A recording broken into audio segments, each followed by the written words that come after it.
আমাদের মাদ্রাসার শিক্ষার মধ্যে তালিম আছে, শিক্ষা আছে, কিন্তু পূর্ণাঙ্গ না। এই নামাজ রোজা হজ জাকাত কয়েকটা বিষয়।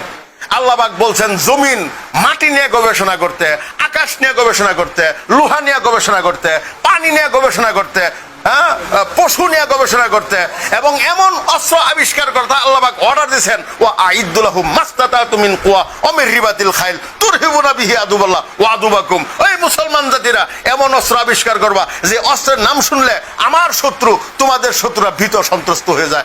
ওদেরটা দিয়ে আমরা ভীত সন্ত্রস্ত আমাদের কাছে গেছি। তাহলে এইটার গবেষণা কি করবে? মানে আমরা কোরআনে কারীম দিয়ে মানে প্রতি হরফে হরফে 10টা করে নেকি অর্জন করবো, আর গবেষণা করবে ইহুদি আর খ্রিস্টানরা।